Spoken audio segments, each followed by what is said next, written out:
Saya percaya kita semuanya bersuka cita pagi ini, amin. Karena pagi ini kita bersama dengan seluruh umat Tuhan di muka bumi ini memperingati hari pengorbanan Kristus di atas kayu salib, di mana Dia memberikan nyawanya bagi setiap kita, dan dengan pengorbanannya kita semuanya pasti akan mengalami kemenangan yang luar biasa. Amin. Karena itu Bapak Ibu sekalian, di Jumat Agung ini maka tema perayaan Jumat Agung kita adalah menang atas keakuan. Menang atas keakuan. Untuk itu saya ajak kita buka kitab.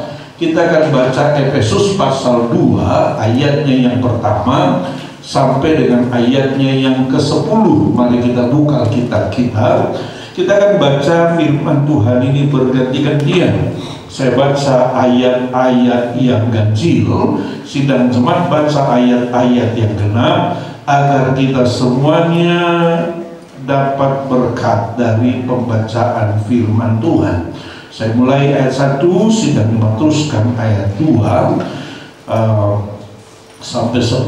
Kita baca berganti-gantian dari firman Tuhan yang terdapat dalam Efesus pasal 2 ayatnya yang pertama sampai dengan ayatnya yang ke-10 dari firman Tuhan yang dalam Alkitab kita diberi judul di sana, semuanya adalah kasih karunia. Demikianlah firman Tuhan. Kamu dahulu sudah mati karena pelanggaran-pelanggaran dan dosa-dosamu. Kamu hidup di dalamnya karena kamu mengikuti dalam dunia ini, karena kamu mentaati penguasa kerajaan masa, yaitu roh yang sekarang sedang bekerja di antara orang-orang.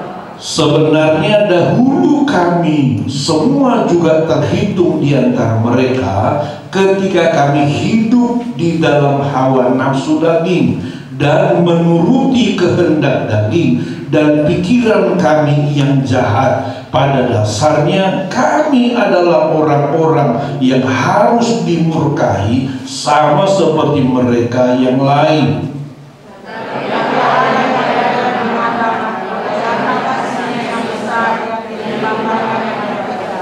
Telah menghidupkan kita bersama-sama dengan Kristus, sekalipun kita telah mati oleh kesalahan-kesalahan kita, oleh kasih karunia kamu diselamatkan.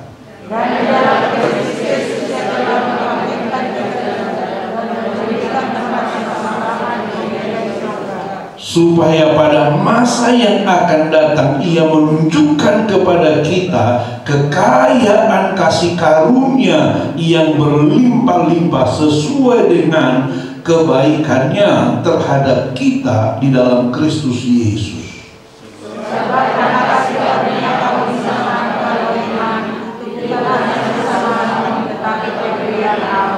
Itu bukan hasil pekerjaanmu. Jangan ada orang yang memegahkan diri.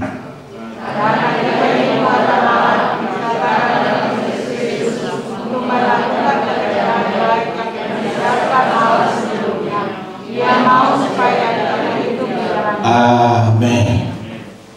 Nah, Bapak Ibu sekalian, Alkitab ini dengan sangat jelas mengatakan bahwa engkau diselamatkan, saya diselamatkan itu semata-mata karena kasih karunia Tuhan. Amin. Bukan karena usahamu, bukan karena usahaku, bukan karena usaha kita sekalian, melainkan semata-mata oleh karena anugerah Tuhan. Tetapi setelah kita diselamatkan oleh anugerah Tuhan itu, maka Tuhan ingin agar saudara, agar saya, agar kita hidup sesuai dengan kehendak Tuhan. Amin. Itulah yang Rasul Paulus sampaikan kepada jemaat di Efesus ini, dan juga tentu kepada kita sekalian, supaya kita tanggalkan, supaya kita tinggalkan segala sesuatu yang tidak berkenan kepada Tuhan. Karena kalau kita baca ayat-ayat ini Bapak Ibu sekalian, jelas sekali saya katakan di sana bahwa musuh rohani orang percaya itu pada umumnya 3. Yang pertama adalah jalan dunia yang berusaha menyeret kita untuk hidup dengan nilai-nilai duniawi yang bertentangan dengan nilai kerajaan Allah. Itu yang pertama.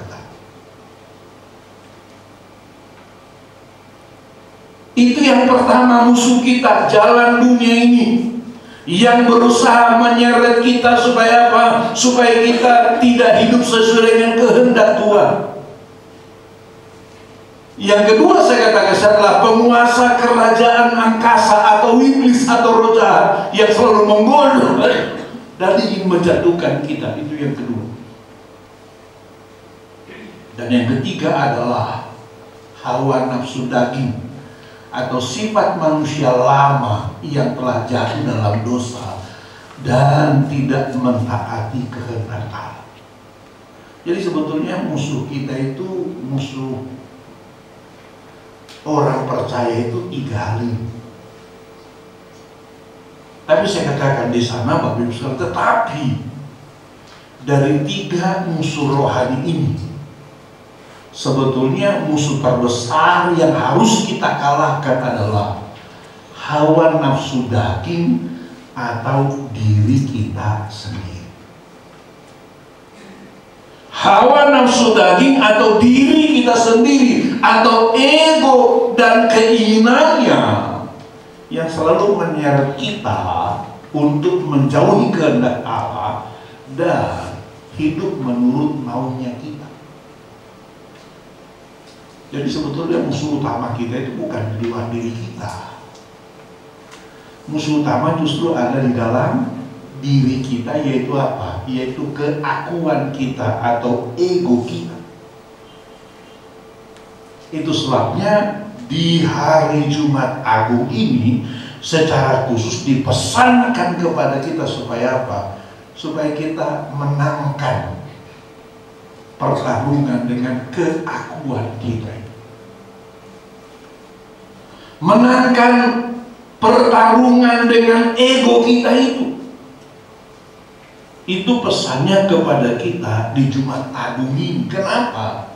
Ya karena musuh utama yang terbesar yang harus kita kalahkan ternyata bukan nilai-nilai dunia ini, bukan iblis, tetapi justru diri kita, ego kita. Itulah justru yang tersulit. Dan itu seringkali dia samar sekali. Makanya Jumat Agung ini pesannya adalah kita harus menang atas keakuan kita masing-masing. Supaya apa? Supaya kita bisa hidup dalam kehendak Tuhan. Dan dengan demikian kita akan memuliakan Tuhan. Amin. Tepuk tangan bagi Tuhan. Pertanyaan sekarang adalah bagaimana caranya agar kita bisa menang atas keakuan kita. Apa yang harus kita lakukan supaya kita bisa menang atas keakuan kita itu, ego kita itu? Nah, hari ini saya ingin sampaikan kepada kita 3 hal yang harus kita lakukan supaya kita bisa menang atas ego kita itu. Yang pertama adalah kita harus apa? Merendahkan diri. Sama seperti Yesus yang merendahkan diri. Alkitab bilang yang walaupun dalam rupa Allah tidak menganggap kesetaraan dengan Allah itu sebagai milik yang harus dipertahankan. Itu merendahkan diri, merendahkan hati. Saya katakan di sana Tuhan ingin agar kita rendah hati dan menganggap yang lain lebih utama daripada diri kita sendiri.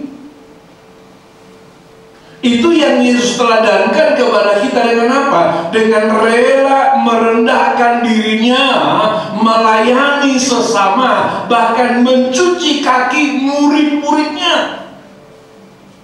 Itu yang diteladankan kepada kita pada hari-hari terakhir sebelum dia ditangkap, disalibkan, dan mati di kayu salib. Itu yang diteladankan kepada kita. Alkitab berkata dia bahkan mengambil rupa seorang hamba, bahkan taat sampai mati, dan mati di kayu salib. Saya mau bilang kepada saudara, mati di kayu salib adalah cara mati yang paling menyakitkan. Tapi dia tempuh itu untuk apa? Untuk engkau, untuk engkau, untuk engkau, dan untuk saya, serta untuk kita sekalian. Supaya apa? Supaya kita semuanya diselamatkan oleh Tuhan. Amin. Tepuk tangan bagi Tuhan. Alkitab dengan sangat jelas mengatakan bahwa oleh karena kerendahan dirinya itulah Yesus diangkat sangat tinggi. Alkitab dalam Filipi pasal 2 ayat 7-11 mengatakan di sana, itulah sebabnya Allah sangat meninggikan dia dan mengaruniakan kepadanya nama di atas segala nama, supaya dalam nama Yesus bertekuk lutut segala yang ada di langit, yang ada di atas bumi, yang ada di bawah bumi, dan segala lidah mengaku bahwa Yesus Kristus adalah Tuhan bagi kemuliaan Allah Bapa. Itulah sebabnya, maksudnya apa ya? Itulah sebabnya, maksudnya adalah oleh karena kerendahan hatinya itulah, maka Bapa mengangkat dia sampai pada sebuah ketinggian mengatasi segala sesuatu. Hal yang sama juga Tuhan baru akan promosikan saudara, Tuhan baru akan promosikan saya, Tuhan baru akan promosikan kita apabila kita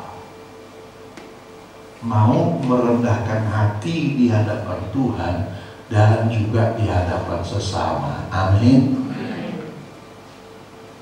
Itu yang pertama yang harus kita lakukan. Supaya apa? Supaya kita menjadi orang-orang Kristen yang menang atas keakuan kita masing-masing. Yang kedua, menjaga hati. Pertama tadi merendahkan diri, kedua sekarang menjaga hati. Saya katakan di sana, orang yang menang atas keakuan adalah orang yang bisa menjaga hati agar tidak kecewa ketika melihat kesalahan orang lain. Menjaga hati. Tidak mudah kecewa ketika melihat kekurangan orang lain, kelemahan orang lain. Karena kadang-kadang Bapak Ibu sekalian, kita jadi lemah ketika apa? Kita merasa kita sudah baik, tapi orang itu kok gak baik juga ya. Kita merasa sudah berusaha se-perfect mungkin, tapi kok orang masih jahat sama kita. Makanya saya katakan di sana, saudara, begini. Walaupun Yesus benar dan tidak pernah berdosa, serta penuh kasih dan baik hati, lihat saudara di sini. Namun akan tetap ada orang seperti Yudas Iskariot yang akan mengkhianati dia. Walaupun Yesus adalah seorang yang benar, tidak berdosa, penuh kasih dan baik hati, namun tetap akan ada orang seperti Yudas Iskariot yang akan mengkhianati dia. Sama di dunia ini juga begitu. walaupun kita sudah berusaha benar, akan selalu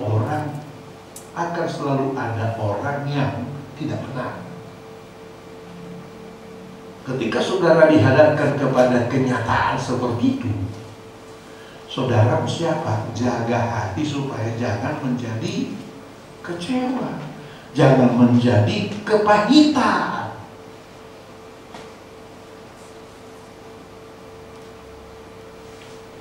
Jangan menjadi kepahitan. Kita harus meladani Yesus. Sehingga dengan demikian kita tetap pada posisi yang benar di hadapan Tuhan. Mungkin saudara atau mungkin banyak orang yang kepahitan terhadap sesama. Kenapa? Saya udah berusaha berbuat sebaik mungkin, tapi kok orang itu masih begitu juga ya. Saudara, saya katakan di sana, Yesus tidak pahit hati ketika ia dikhianati, bahkan ketika dia dianiaya. 1 Petrus pasal 2 ayat 23 mencatat, ketika ia dicaci, ia tidak membalas dengan caci maki. Ketika ia menderita, ia tidak mengancam, tetapi ia menyerahkannya kepada Dia yang menghakimi dengan adil. Jadi supaya kita mengalahkan ego kita, mesti apa saudara? Jaga hati. Jaga hati. Jaga hati. Ini hal yang kedua yang harus kita lakukan, jaga hati. Karena kalau kita tidak jaga hati kita, nanti lama-lama hati kita tidak tercemar. Kalau hati kita tercemar oleh kebencian, oleh kepahitan, oleh dendam, apa saudara pikir Tuhan mau bertahta di sana?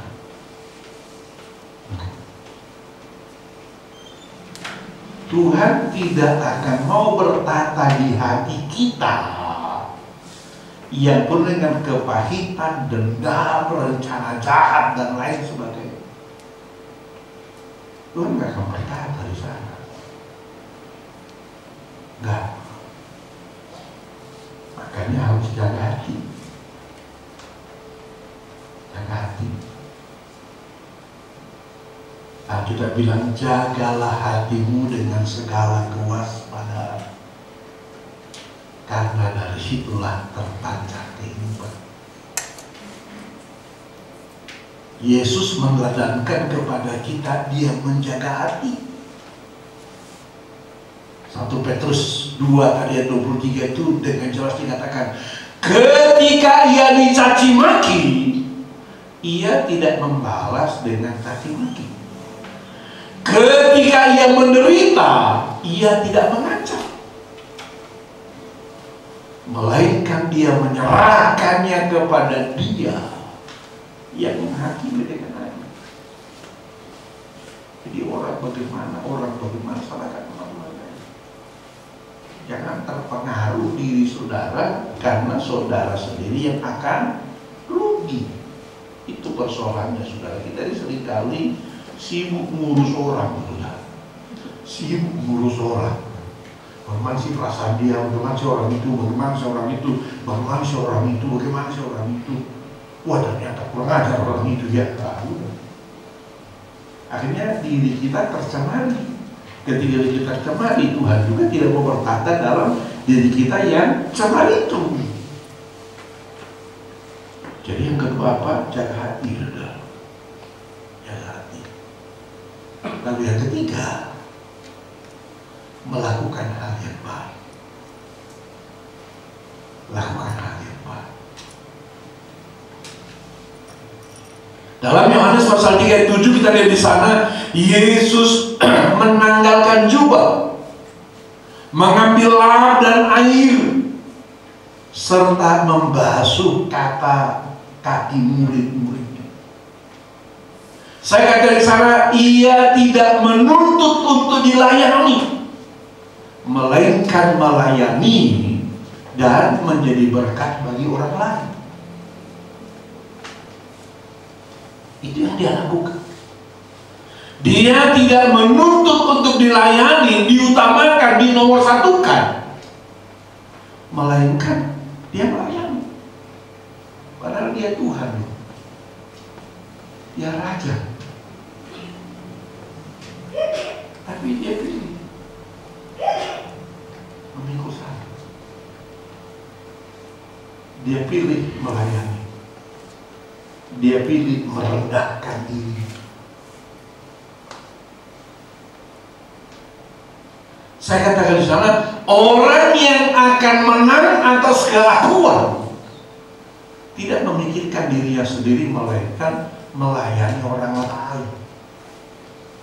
Walaupun saya katakan di sana disalahpahami, namun Yesus tak melakukan hal yang baik bagi orang lain.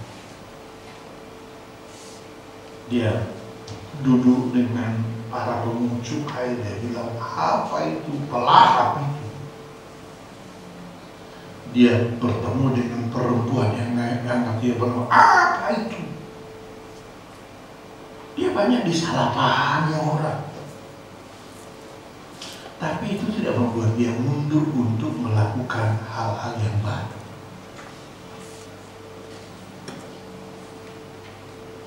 Tidak membuat dia mundur untuk melakukan hal-hal yang baik.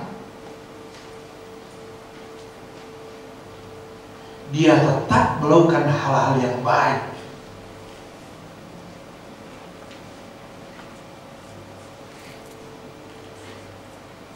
Bahkan ketika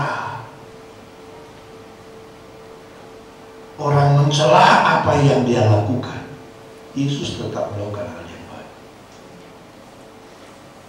Saya kira ini yang harus kita lakukan, Bapak Ibu sekalian. Di tengah-tengah dunia ini ada orang yang berusaha manis di hadapan orang lain, tetapi makin baik. Tetapi orang yang tadi baik, menjaga hati itu, dia berani melakukan hal yang dianggap orang tidak benar, tapi yang mendatangkan kebaikan.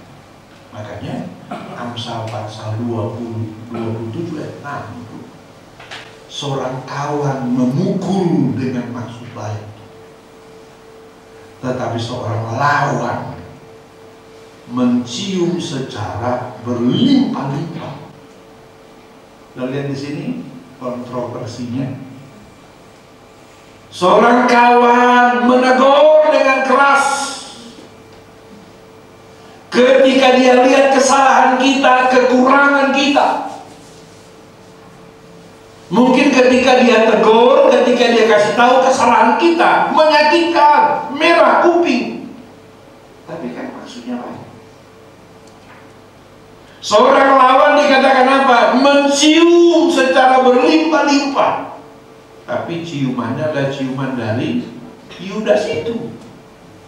Sudah ingat bagaimana Yudas Iskariot menyerahkan Yesus kepada orang-orang yang menangkap dia? Dengan ciuman. Dengan ciuman. Saya katakan sana, mungkin ketika kita menegur teman, belum tentu mereka mau menerimanya dengan baik. Mungkin malah mereka jadi marah, tersinggung sama kita. Tetapi ketika kita melakukan itu dengan niat baik, pasti nanti akan membuahkan hal yang baik.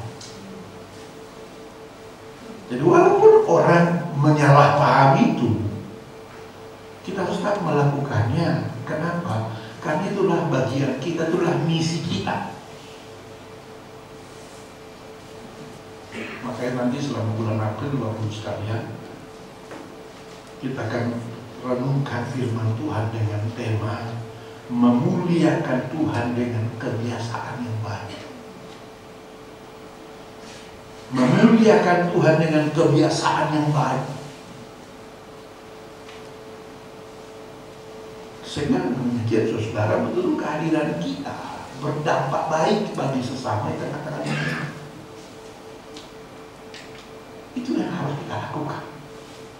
Tapi tentu supaya bisa sampai ke sana, kita menangkan dulu pertarungan dengan diri kita. Kita seringkali Bapak Ibu sekalian, kita hanya perang ke sana sementara pertarungan di sini belum selesai. Makanya di Jumat Agung ini Bapak Ibu sekalian, ayo kita komit untuk apa? Mengalahkan keakuan kita masing-masing. Sama seperti Yesus telah mengalahkannya dan memberikan teladan kepada kita, yuk kita kalahkan keakuan kita supaya kita bisa berbuat baik bagi sesama, dan orang akan memuliakan Tuhan ketika melihat perbuatan baik saudara, perbuatan baik saya, dan perbuatan baik kita, dan kita betul-betul menjadi garam dan terang tengah-tengah dunia ini. Dan kesempatan-kesempatan yang besar akan Tuhan berikan bagi setiap kita. Amin. Tepuk tangan bagi. Jadi saya berdoa saudara, supaya melalui Jumat Agung ini kita semuanya dikuatkan, diteguhkan, didorong, disemangati,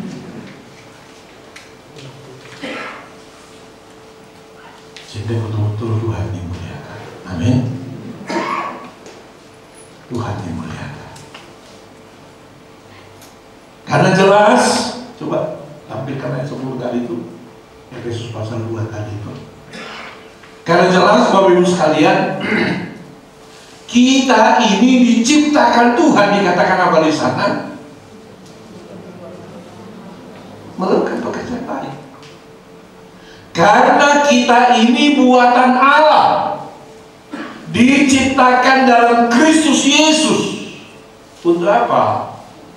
Melakukan pekerjaan baik yang dipersiapkan Allah sebelum Ia mau supaya kita hidup dalamnya. Jadi ada rel yang harus saudara jalani tiap hari. Ada rel yang harus saya jalani setiap hari. Dan itu sudah didesain sedemikian rupa sejak Dia memanggil kita. Dia mau kita menyelesaikan pertandingan kita masing-masing, supaya ketika kita nanti pulang, Tuhan bilang, baik sekali perbuatanmu itu, hai hamba-Ku yang baik dan setia, masuklah dalam kemuliaanku yang kekal selama-lamanya.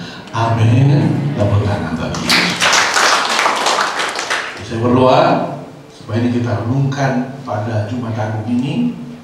Dan nanti ketika kita berjamaah kudus, kita komit sungguh-sungguh bahwa kita akan hidup sesuai dengan kehendak dan rencana Tuhan. Amin. Tepuk tangan bagi. Amin. Demikian firman Tuhan. Bagi kita beri semua orang sekalian.